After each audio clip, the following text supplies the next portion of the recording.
Welcome to our Lunchtime Live program on WJEJ, a partnership with Washington County Public Schools.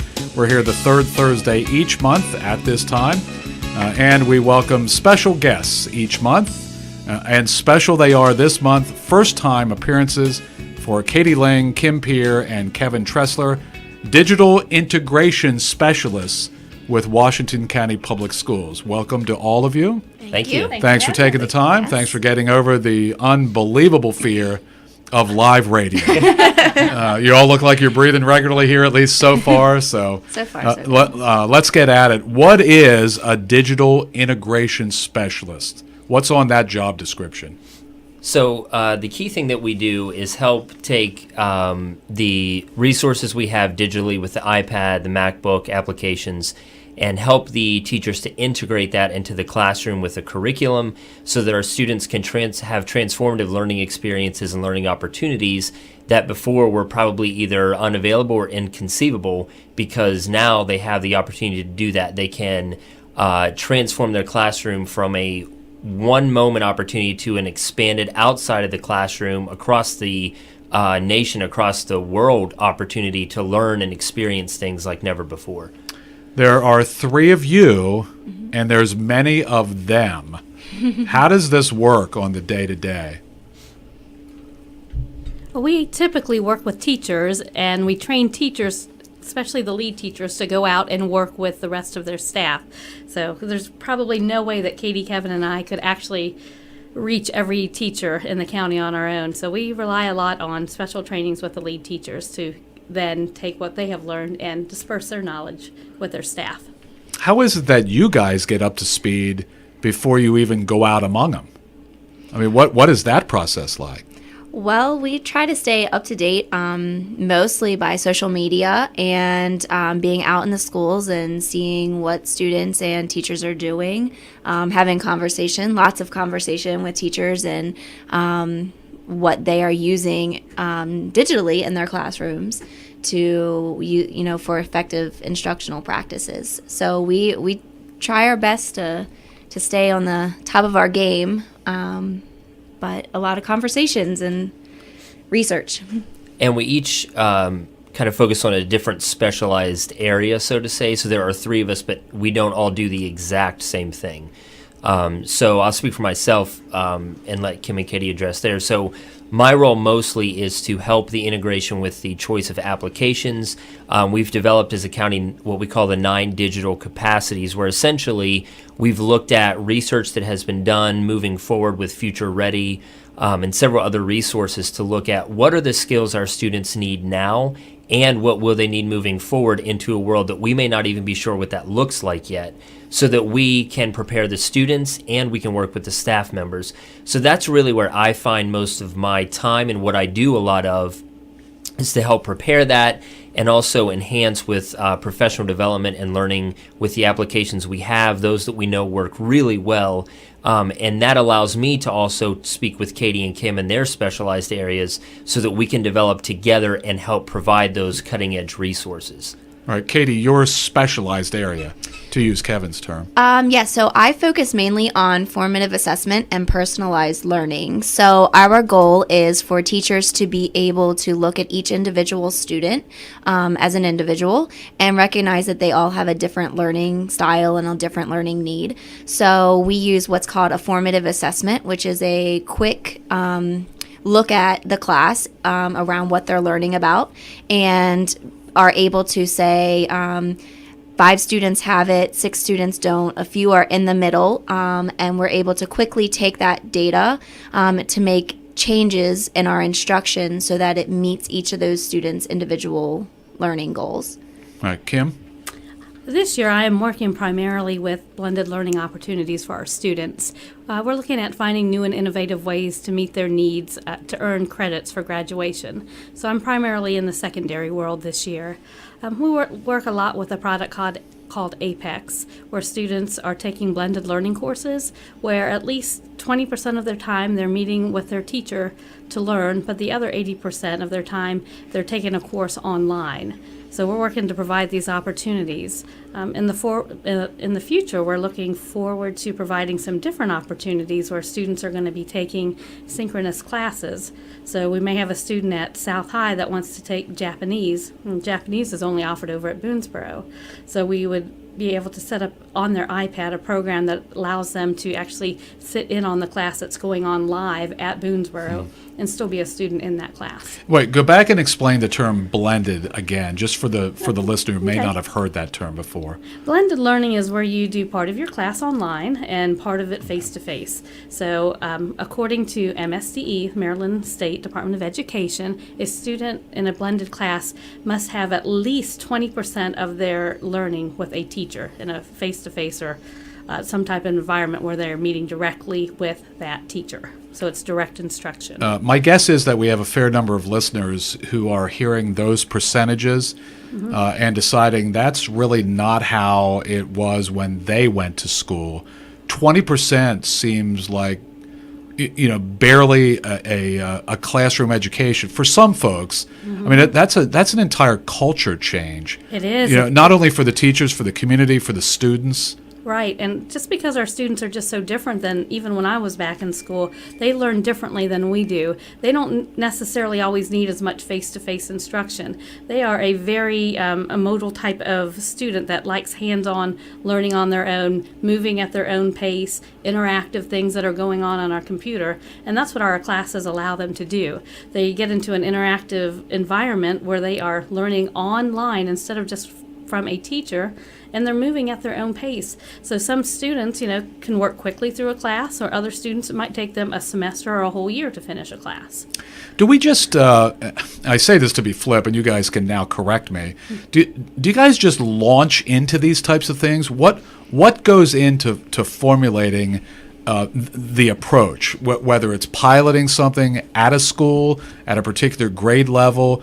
I can't imagine that we just take flyers on things, that, for instance, I'd like to think, just for entertainment purposes, that the three of you are strategizing over lunch. Yeah, let's try this. Let's try this. Let's spring it on them next week. I'm assuming that's not how it goes. No, so we start with a very comprehensive approach, but it all starts with the student and what is best for the students and their learning. Whether that's at one individual school where we are looking to pilot something or we've had conversation, or whether that is system-wide. So for instance, something we use system-wide would be Google. We use Google Drive, Google Docs, Google Classroom, and that has become a platform for us that through vetting it is what a term we use with that, to make sure it does actually apply and we do see success with it, and we have feedback from teachers, from students, and we actually also have received community feedback for different things we look at. Anytime we're looking at something, we want to make sure it meets what our curriculum is, what our standards are, and that it is going to enhance the learning for our students. If it doesn't do that, we don't even consider it usually on our discussion. We have things sent at us all the time. We're a one-to-one iPad environment, one of the few in our even region. So companies are oftentimes reaching out to us, that they'll find our information, send us an email. So we get that a lot, but we don't look at that and say, well, maybe this new next thing is it. We want to make sure we're using solid practices that are educationally based, that are sound, that have research, and then we start that conversation of, okay, what does this look like? One of the programs we are using, we took it through kind of the ringer first, as, okay, we know what our strengths are. What would this look like? We looked at every facet of it. When you say we? The three of us. Oh, Katie okay. and I. Yeah, sure. And then we also get involved with our Department of Instruction, with the curriculum team, because we have our strengths, but none of us are the instructional experts. We are not the curriculum experts. So even if we think this is a nice tool, we aren't going to go about it alone, isolated from that curriculum team that knows what the students' needs, what their learning progressions are. If that seems like it's going together pretty well, then we really start, and we reach out to some teachers, or teachers have reached out to us and said, hey, we found this tool, it's pretty neat. Here's our results, here's what our data is looking like. And those conversations go that way. So sometimes we initiate the conversation. Sometimes teachers or schools will initiate the conversation with us and say, we've had success in 1 or 2 classrooms. We'd like to see what this might look like in our school. But it's never just a willy-nilly, ooh, this looks pretty cool, and then we just throw it out at people. When you say you use for instance, Google and all of its configurations, and you use the term successful, how do you measure levels of success in what you're doing and what you're using? I think for us, for me, my level of success, we all share the same, which is, again, student learning. But for me, it's being able to see that teachers can use it effectively in the classroom, students can use it effectively, and it is not something that actually creates more of a barrier. It actually enhances learning. I know for Kim, she can speak to hers and Katie with the formative assessment, but for me to think about, in my role, what is success? It's equipping the teachers on my end so that they can then use that with their students through professional development that we develop and things like that, online opportunities as well. Is it mostly about staff feedback to you then, to know that things are working? Well, I think it varies from school to school. We definitely have a lot of programs and software that we use, apps that actually the vast majority of the apps and programs that we use are not in every single school, just because each school is different and requires different needs.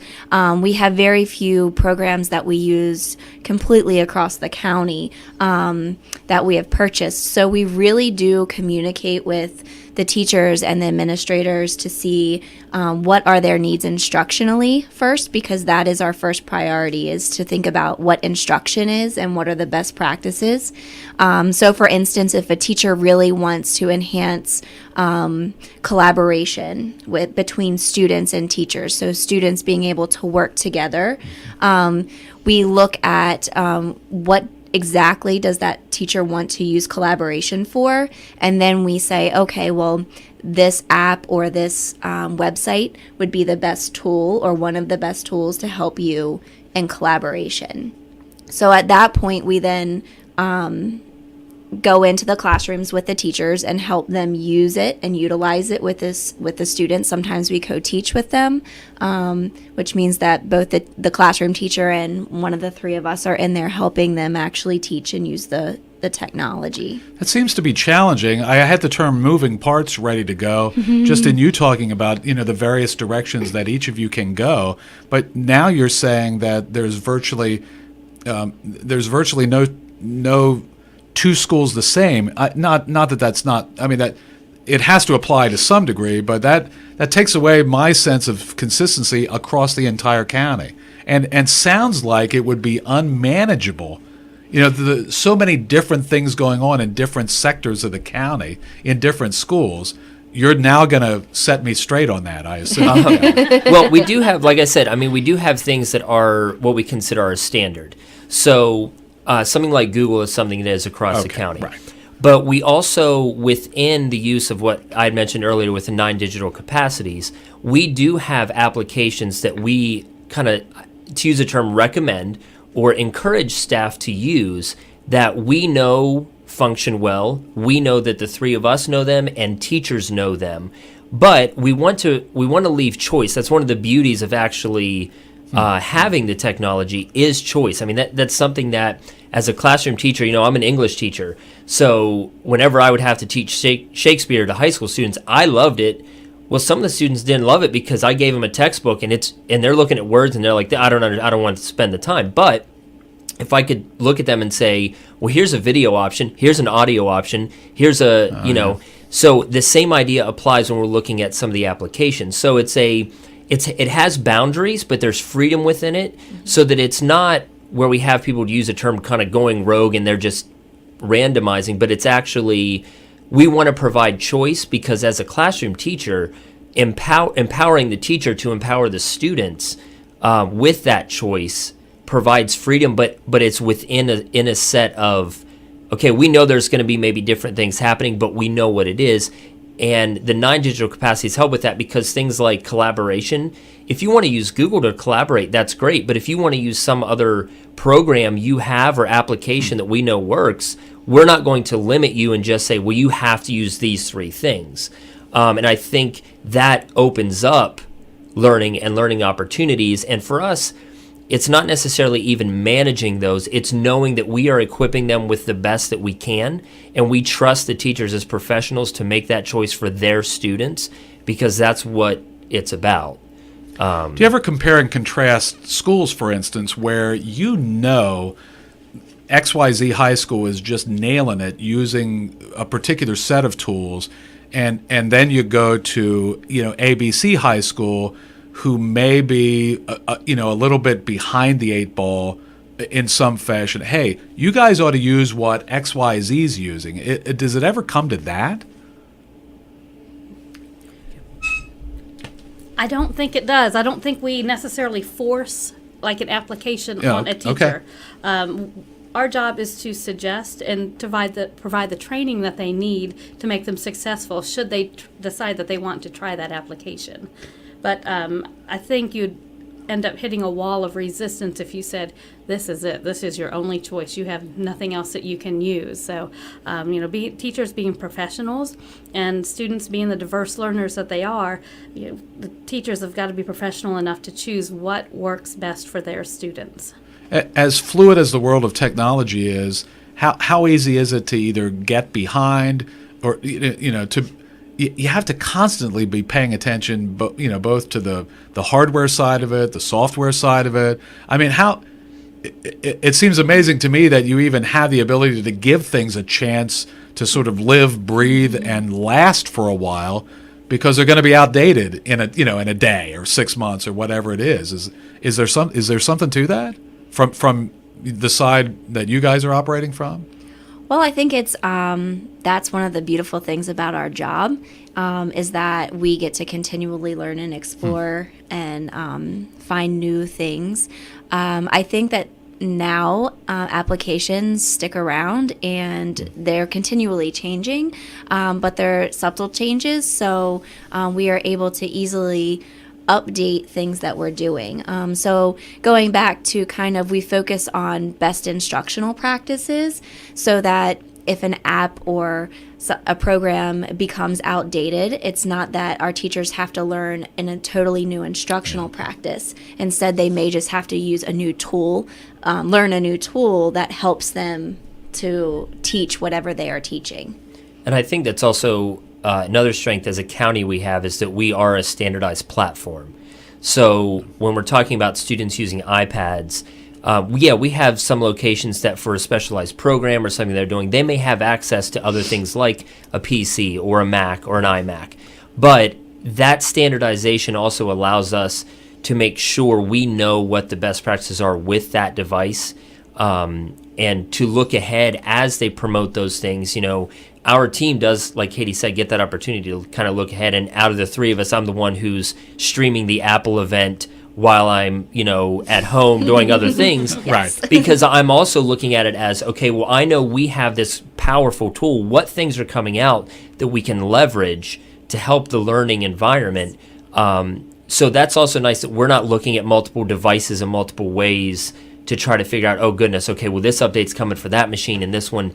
It really gives us a nice level playing ground, to work with, so we're not too caught off guard with that. Just so you know, I've heard that people have been muttering about you and your practices of, like your form of research is a little unique, is all I've heard. Yeah, well, and I'm also, I guess just to quickly speak, I'm also very much, I want to see what we can do with it. Right. In relation to, if we don't need another application because the iPad has something built in that does it. For instance, there's a magnifying option now that you can go into the accessibility features on the iPad and have a magnifying glass. I mean, that's something that, we don't need another app that says magnifying app. Right. It just does it, Right. So, absolutely. I want to know how many meetings you've been in where they've told you simply to put your hand down or sit down or whatever. Kevin, we don't need one more idea. That's what it amounts to. Yeah. If you're just joining us, our digital integration specialists for Washington County Public Schools are here to talk with us on Lunchtime Live. Katie Lingg, Kim Peer, and Kevin Tressler. We could go for hours on this because I'm guessing the fun never stops in the corner of you three. Let's talk. I mean, there's a lot of headlines about the iPads, the one-to-one initiative. Kim, do you want to give us sort of the broad brush about how that's going? I think it's going great. Our students that are in grades 3 through 12 are one-to-one with iPads, so that's every student in the county in grades 3 through 12 has their own iPad. And I believe all students at this point are taking them home with them, so they can work with them at home and they can work with them at school. On our, I guess, pre-K through 2, is it 1 to 2 right now, one iPad for every 2 students there. Right. So they still have a lot of technology available for our younger students. And it's very successful for them. I think our students nowadays are being born with a mouse in their hand instead of the silver spoon. So they're growing up with technology, and by the time they ever hit preschool, they can manipulate a phone or an iPad as well as some adults do. So Are the uses in the classroom truly endless with the iPads, or is there a range of what's going on in classrooms across the county? I think there's probably no end to it. I think what Katie and Kevin and I really try to do is when we're looking at technology, our first thought is that how does this benefit our students? A second thing we think about is how can we integrate this so that it's not another thing? We don't want this technology on top of curriculum. We want how can we take this technology and integrate it into the curriculum? And if it works well in English, could it work well in social studies, science, or math? So we try to provide products that these teachers can use no matter what discipline they're teaching. How much does it vary from teacher to teacher in a building? Obviously it varies from building to building. How does that play out across the county? Yeah, definitely.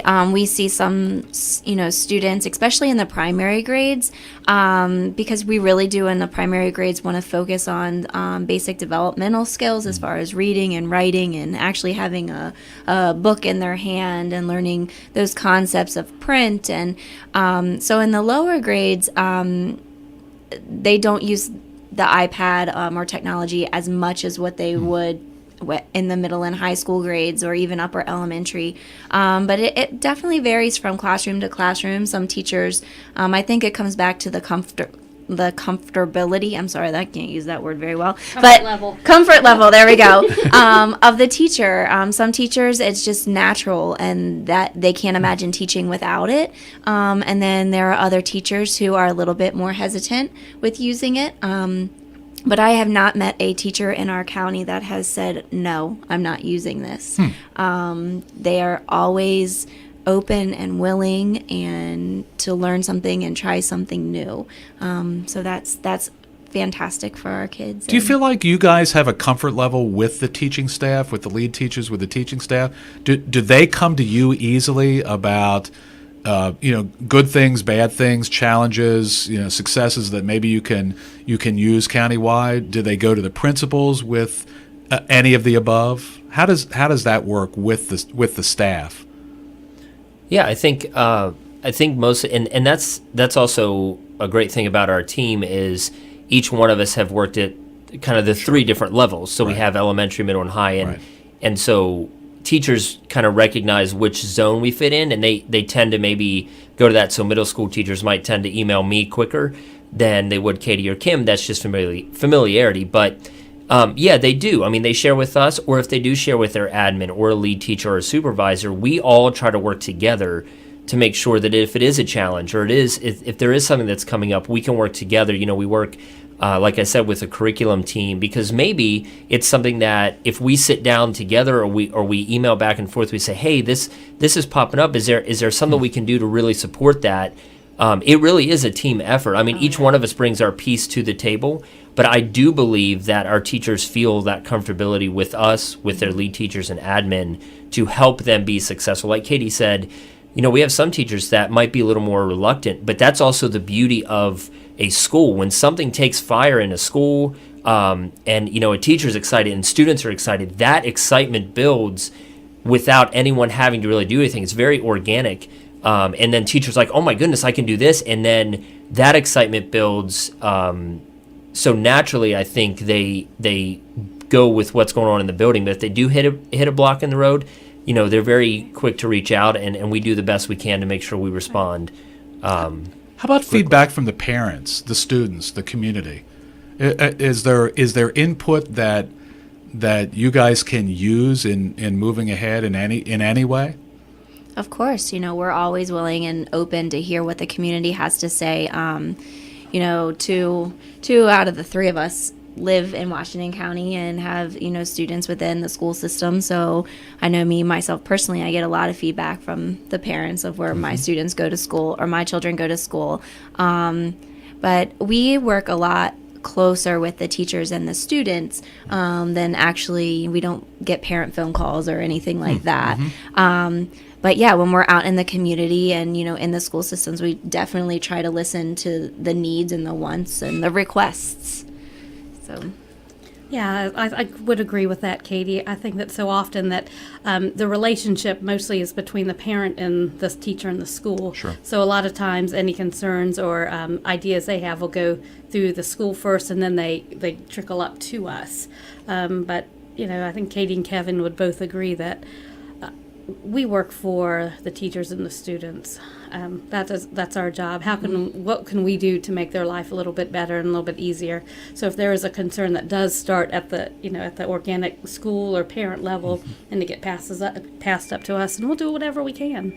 Are we past the point that even mild resistance to moving ahead with technology is that even evident at this point? Is it accepted at every turn? I mean, are there major pockets of resistance, where in any sense, whether it's teachers, students, the community, where folks are simply throwing themselves on the ground and refusing to move ahead? I don't think so. I think there are certain concerns that may creep up. Like one thing that I worked with a lot of the teachers and library media specialists to help with was that, in the sense that there might not be Wi-Fi readily available. Right. So how can we, though, not make that a barrier? So I also think, though, as everyone knows, I mean, we're a technology-rich culture. Right. So if we're battling technology, usually it's not stemming from what we're doing with it in the school. It's usually there are some other outside influences that come into play there. Right. So I don't think that we have any of those major pockets, because and we have also because we've seen success with the students, with the teachers, and that really goes a long way. Are there any instances where, for instance, our curriculum leaders are saying to any or all of you guys, "Whoa, take a deep breath. We can't do that today, maybe tomorrow." Is there anything like that going on? I don't think that there is. As a matter of fact, I would believe that most curriculum specialists, if they have a need or they're trying to figure out a way to get technology infused into a particular type of curriculum, they're coming and saying, "Hey, what can we use? Do you have any thoughts on this?" But I don't think we've met any major resistance coming from the curriculum side saying enough's enough. Yeah, and I really think we just had a meeting the other day where we were just discussing some applications that we use and the rigor of the program that we were using. So if anything, it's really vetted, and the curriculum staff really looks deeply at it to make sure that what that digital learning tool is providing our students is rigorous enough for them. And if it's not, then we move on and try to find something different. Because again, it's all about the instruction and educating our kids. It's not about the application or the software program. And to piggyback on what Katie said, I think sometimes there's a perception that educational apps move as quickly as e-commerce apps. We don't move at that rate of speed. If we know something works well, we're going to sit on it and use it until we find something better or it goes out of existence. Right. And the beauty, I know I've been working with Smart Technologies and SmartAmp. Now with these companies, they are coming to us and saying, "I see that you have been using our product. What can we do to enhance our product to make it better for your students and your staff?" So instead of us going to them, they're coming to us and saying, "What you're doing is fantastic. How can we make it better?" Well, we're out of time today. I don't think we're out of this conversation, though. So if you three would be willing to come back, Sure. come back sometime, I think that would be good. All right, excellent. Our digital integration specialists with Washington County Public Schools have been my guests today, Katie Lingg, Kim Peer, and Kevin Tressler. Thank you very much Thank you. for today's show. You've been listening to Lunchtime Live. It's heard the third Thursday of the month, a partnership between Washington County Public Schools and WJEJ.